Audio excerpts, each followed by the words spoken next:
Hi, everybody. I'm Pratibha Agarwal. I'm an immigration attorney. I'm located right outside of Washington, D.C. in Arlington, Virginia, but our clients are all over the U.S. And that's because immigration is a federal practice. And that means that as long as your attorney is in good standing in one part or in one state in the United States, you can represent clients anywhere in the U.S. So the good news for you is you can really choose, you have your choice. In terms of immigration attorneys, you can pretty much pick whoever it is that you're most comfortable with, whoever it is that is the right fit for you. Hi, Yatin. Thanks for joining. I'm doing well. Yatin says, how are you? I'm doing well. So we're streaming here live on TikTok and on Facebook. So if for some reason you're interrupted in your viewing on one of these platforms, you can go ahead and sign on to the other one. Of course, our Facebook Lives are recorded. So if you need to watch it later on, or if you want to share what we talk about with others, feel free to do that. So again, we're on TikTok and on Facebook. And for those of you that are just joining, my name is Pratibha Agarwal. I'm an immigration attorney. And I help clients throughout the United States on all sorts of immigration matters, including employment-based immigration, family-based immigration, and humanitarian cases as well. If we can help you, call our office and we will definitely be able to get you in for a consultation. Hi, Prakash. Let's see. Hi, Bunti. Hi, Kumara. Hi, Desai. Alok Desai. Let's see. Hi, Jaipal. Hi, Sabi. Kamara says, can I do premium processing for N400 naturalization? N400s cannot be premium processed. So the only applications that are commonly premium processed are kind of employment-based applications. So for example, like an H-1B, you can premium process.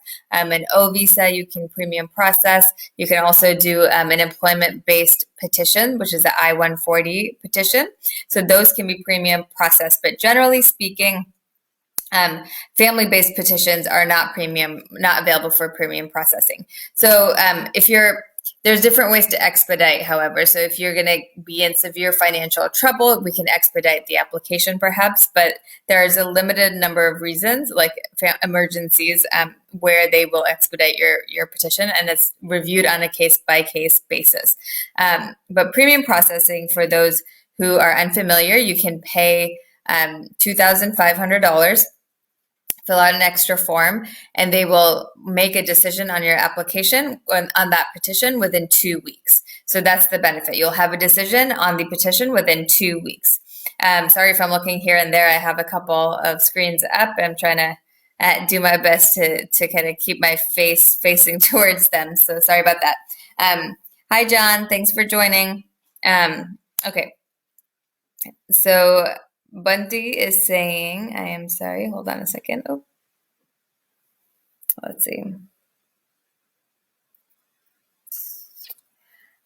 Wait for it says, hi, what about if I'm under the age of 17 and 4 years in the USA Dreamers? Well, you need to be considered for DACA. You need to be in the US in 2012. So you would have to be here for quite a bit to be able to qualify for DACA, but you may qualify for other options. So call us. There are many ways to qualify for a green card. You could qualify potentially as on a student visa. So there's many ways to remain in the U.S. for visas you might be eligible for. You can call our office and we can go through that with you. We're at 703-348-1663. We can schedule you for a consultation as soon as tomorrow if you guys are available tomorrow. All right. Alok says, can you give me information about asylum?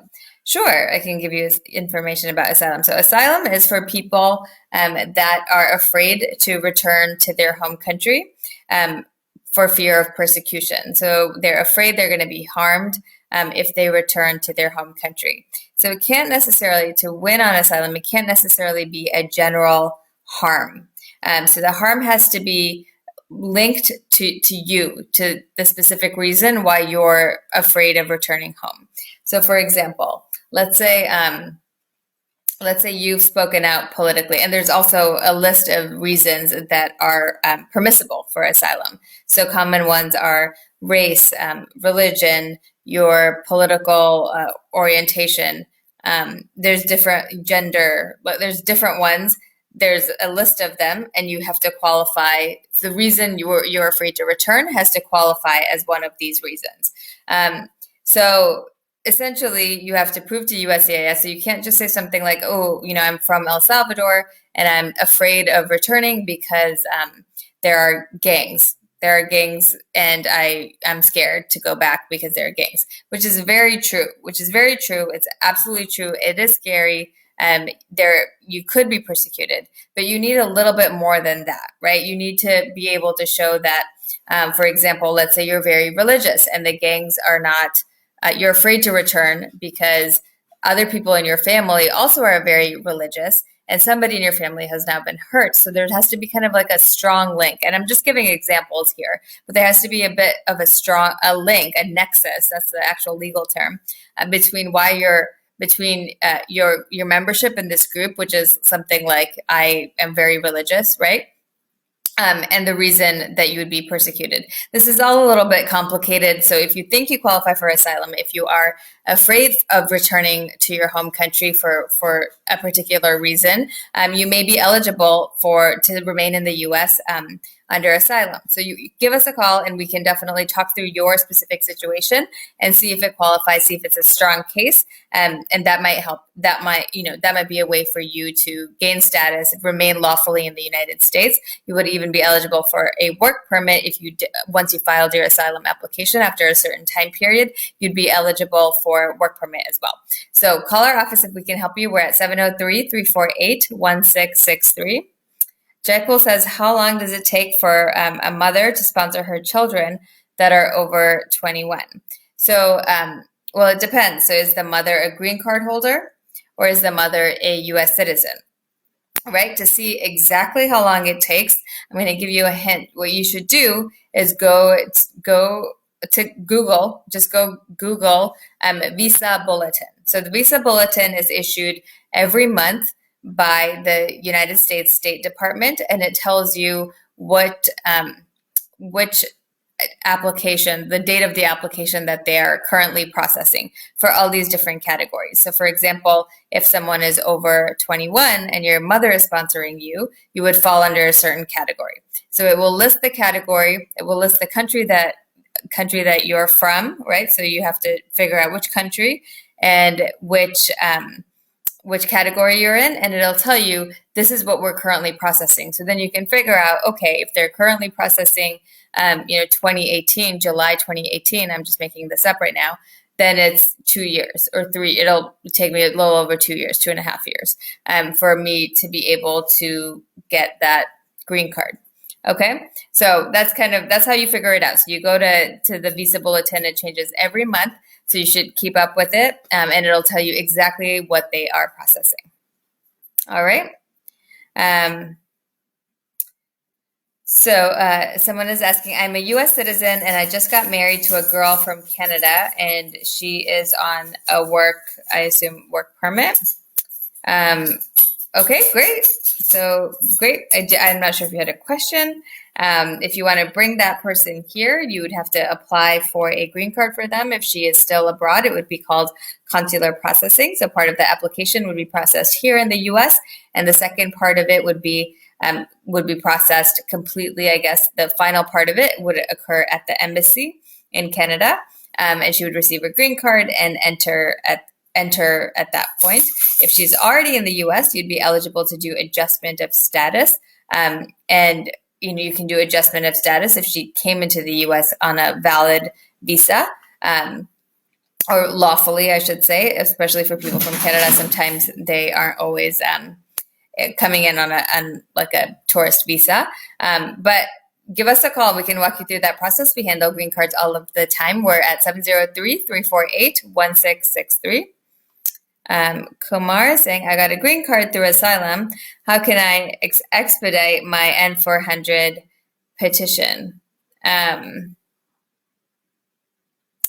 Well, you can't expedite your N-400 petition, so you'd have to be asylum. You have to have held a green card for 5 years before you can apply for your citizenship. So there are other requirements as well. You have to have a certain number of years of, it's called continuous residence and physical presence. So continuous residence means for 5 years, you have to have the intent to have lived in the US permanently as a green card holder. So most people that have a green card for a certain amount of time, for 5 years, they normally also have the intent to remain in the US for that period of time. Okay. So once you have that, you have to also have physical presence in the US for half of that time. So for you, it would be 2.5 years that you have to be, your physical body has to be in the United States. So it's physical presence and continuous residence. And then you qualify, you have to have good moral character. So hopefully you don't have criminal issues, or, you've always paid child support if you were required to, those kinds of things. If you have that, you show good moral character, continuous residence, physical presence, you are most likely going to qualify for your citizenship. You have to obviously take the exam and pass and all of that. But that's pretty much the time frame. So you have to be a green card holder for 5 years, most likely, for most people, except if you're married to a US citizen, right? So then it's 3 years. But anyway, there's no way to expedite beyond that. You can submit your application. Actually, a lot of people don't know this, that you can submit it within 90 days. So essentially, if 90 days before you hit that 5-year period. So 3 months before you hit that 5-year residency period, you can submit it. So you can submit it for 4 years and 9 months is when you would be eligible to apply for citizenship. What is a priority date? So the priority date essentially is once you send in your application, it'll be assigned a date, and that's pretty much the date that you can. That's considered your priority date, right? So you'll get a receipt notice from USCIS saying that we received your case, and on that receipt notice will be a date. Essentially, it's the date that they received and stamped your application as being received by USCIS. So that date is the priority date, essentially. So basically, it's important because it tells you kind of the order in which the applications are being reviewed. So if you go, I mentioned the visa bulletin a little bit ago. So if you go and check on the visa bulletin, you'll be able to see which priority date they're currently processing. So then you have a current sense of what the time frame is for your application to be processed. Okay, so that's what priority date is. It's essentially the date that USCIS received your application and is processing it, but you can always check and see which one that they're currently processing, and it will give you an idea of the time frame for how long your application is gonna take. All right. Okay. So let's see. Hi, Kamara saying, sorry. Ooh.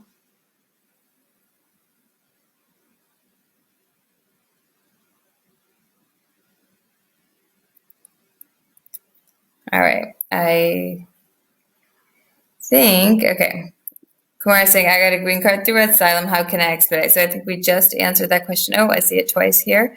Maybe something happened. Hi, Lugi. Hi, Runger. Let's see. New York Traveler says, I received my green card, but my lawyer received an I-797. How can I withdraw that? Withdraw your lawyer, I'm guessing, from receiving notices on your case. If you've already received your green card, it seems like, whatever you retained your lawyer for is probably done. So I don't think your lawyer would be receiving anything more beyond that, but you can always let USCIS know that, you no longer want to have representation in that case, and to send all notices to you going forward. You can also ask your lawyer to withdraw their representation from your case if that's what you wanted to do, and they would be required to do that. Okay? Call us if you have any questions. We're at 703-348-1663. Kumar is saying, I'm here from the last 10 years. Okay.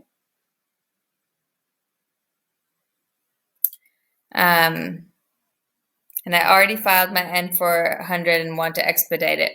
Yeah, there's really no way to expedite it, right? So the processing time is the processing time. So it's taking about a year for our clients to essentially get an interview for the N-400.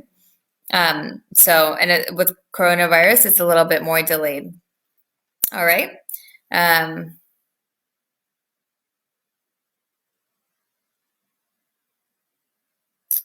Jaipal says, thank you. My mother is a U.S. citizen and she sponsored me in 2018. But I have a wife and two sons who are not married. Okay. You can, if you have been sponsored for a green card, you can certainly, your wife could have been included in that petition.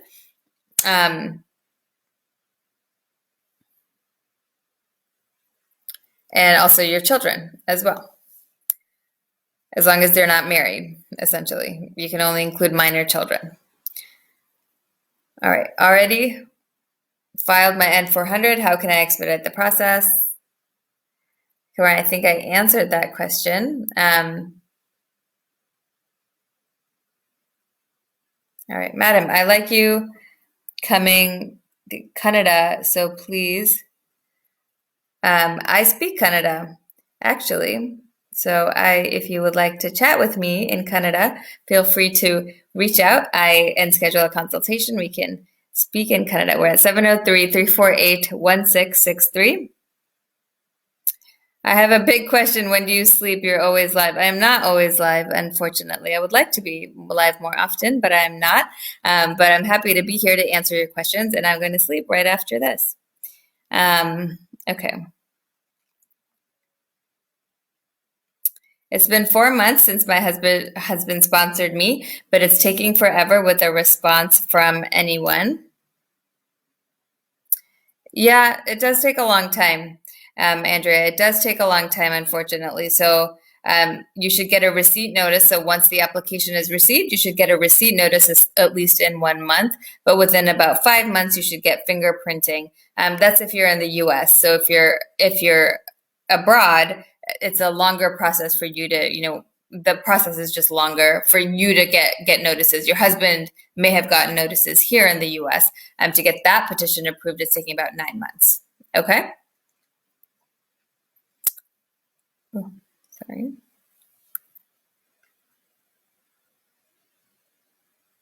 Hi, Surinder. Hi, Urana. Okay. I think I answered most of your questions. Let's see if I missed anything. If you have anything else, feel free to put it in here. I'd be happy to answer them for you. Otherwise, I hope you have a good night. Surinder. Hi, Surinder.